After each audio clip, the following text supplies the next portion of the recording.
Hello friends, welcome back. Hope you are okay. This story about Plato is not about following his philosophies, but about improving your listening skills. This story has been created in a calm, engaging voice so that most learners can understand it. So listen carefully and improve your English. Also, please like and subscribe to this channel to show your support. Plato was born around 428 or 427 BC in Athens, one of the greatest cities of the ancient Greek world. Athens was a city of beauty, art, politics, and ideas. Marble temples shone under the Mediterranean sun, poets recited their verses in crowded gatherings, and philosophers debated truth, justice, and human nature in public squares. Yet Athens was also a city of war and uncertainty, struggling during the long and painful Peloponnesian War against Sparta. Into this world of glory and conflict came Plato, a child born into privilege, intelligence, and history. His real name was probably Aristocles. The name Plato, according to tradition, may have been a nickname meaning broad, perhaps because of his wide shoulders, broad forehead, or expansive style of thinking. His family was wealthy and aristocratic. His father, Aristotle, was said to descend from the early kings of Athens, while his mother, Perictione, was connected to the famous lawmaker Solon. Plato grew up surrounded by political influence, education, and culture. As a boy, Plato received the finest education available. He studied music, poetry, gymnastics, mathematics, and philosophy. Like many noble young Athenians, he was trained for public life. He was physically strong, intellectually gifted, and deeply curious. Some say he even wrote poetry and tragedies in his youth, dreaming perhaps of literary greatness. At first, Plato may have imagined a future in politics. Athens was his home, and public leadership was a natural path for a young man of his status. But Athens was unstable, and politics was often dangerous. Corruption, ambition, and shifting alliances filled the city. Plato watched carefully, and these early experiences planted in him a lifelong question: what makes a just society? This question would shape his destiny. The turning point in Plato's life came when he met Socrates. Socrates was unlike anyone else in Athens. He was not handsome, wealthy, or politically powerful. He walked barefoot, wore simple clothes, and spent his days asking people difficult questions.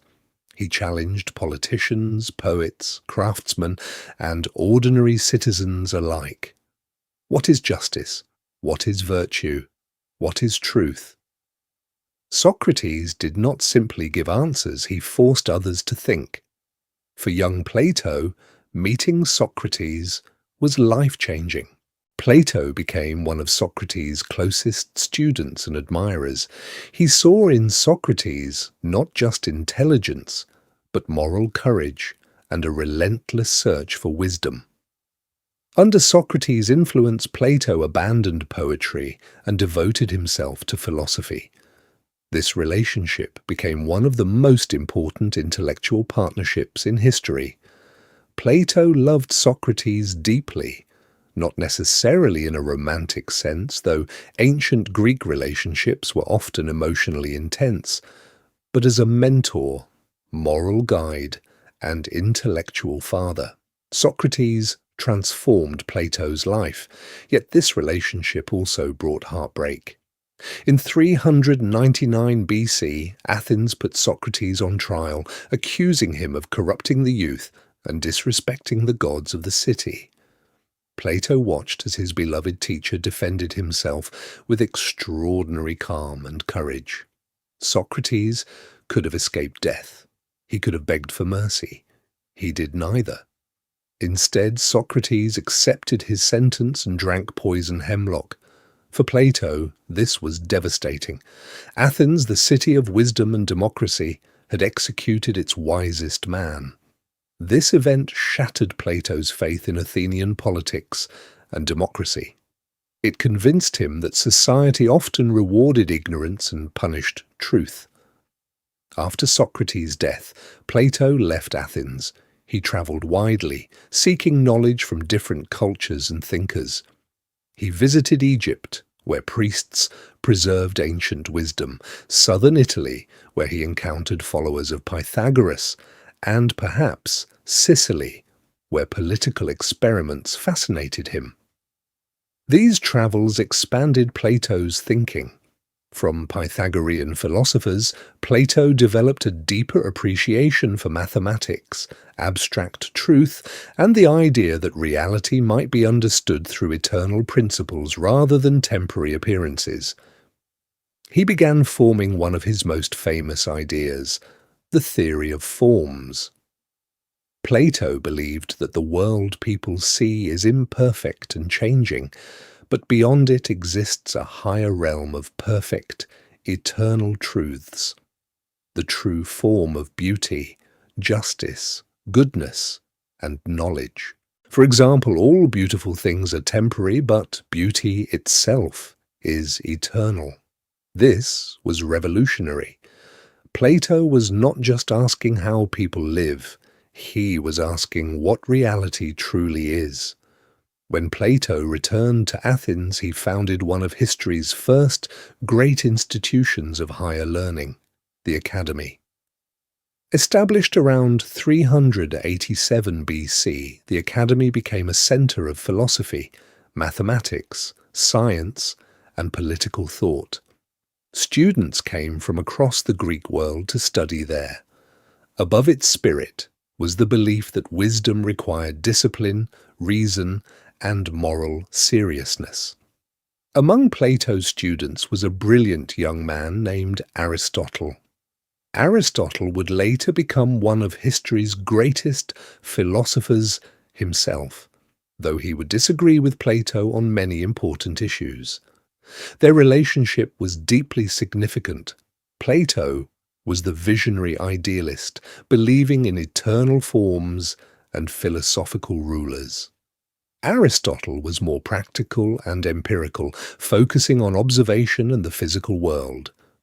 Though student and teacher differed, their intellectual bond shaped Western thought forever. Plato's Academy also reflected his greatest political ambition, not power for himself, but the creation of wise rulers. In his masterpiece, The Republic, Plato described his vision of the ideal state.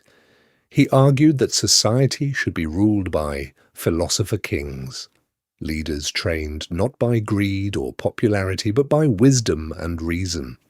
He famously wrote, "The price good men pay for indifference to public affairs is to be ruled by evil men."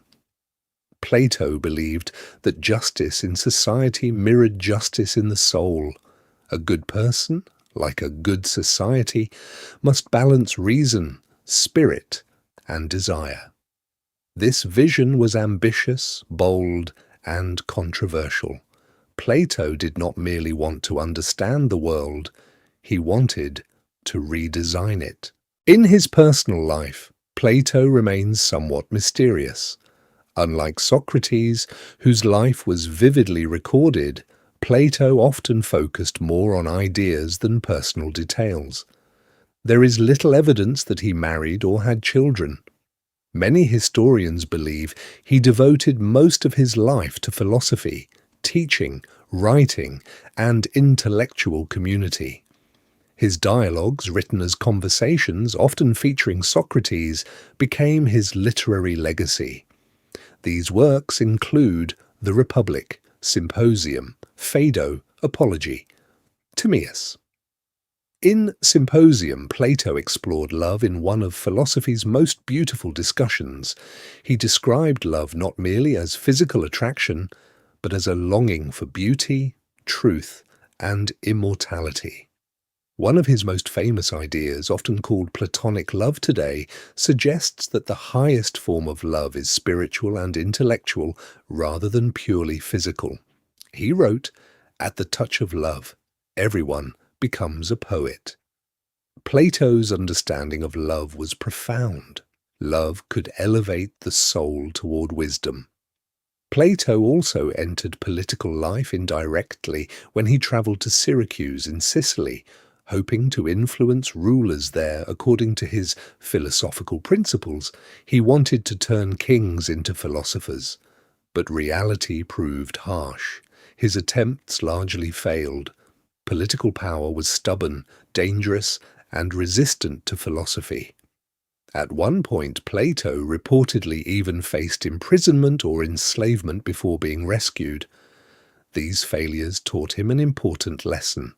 Ideas may inspire the world, but power rarely surrenders easily to wisdom.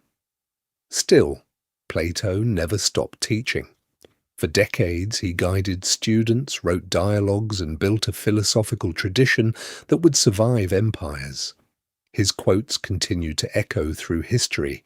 Wise men speak because they have something to say, fools because they have to say something.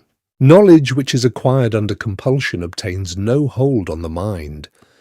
Human behavior flows from three main sources: desire, emotion, and knowledge. Courage is knowing what not to fear. Plato lived to around the age of 80, an impressive lifespan for the ancient world.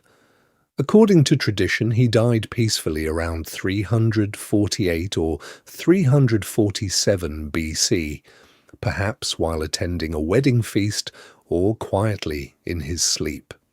His death marked the end of a remarkable life, but not the end of his influence. Plato's academy continued for centuries. His ideas shaped Christianity, Islamic philosophy, Renaissance thought, political theory, ethics, metaphysics, and education. He influenced philosophers such as Aristotle, Plotinus, Augustine, Al-Farabi, Avicenna, and countless others. More than 2,000 years later, Plato remains alive in classrooms, debates, and human thought itself. He was not a conqueror like Alexander. He was not a king like Cyrus. He conquered through ideas. Plato's life was a journey from aristocratic youth to philosophical giant, from political disappointment to intellectual immortality. He sought truth in a world of shadows. He believed wisdom could save society. And though his perfect republic never existed, his questions still guide humanity. What is justice? What is truth? What is the good life? Plato did not simply teach philosophy, he helped create it. Hope you enjoyed the story of Plato. Tell me which one you want to listen to next.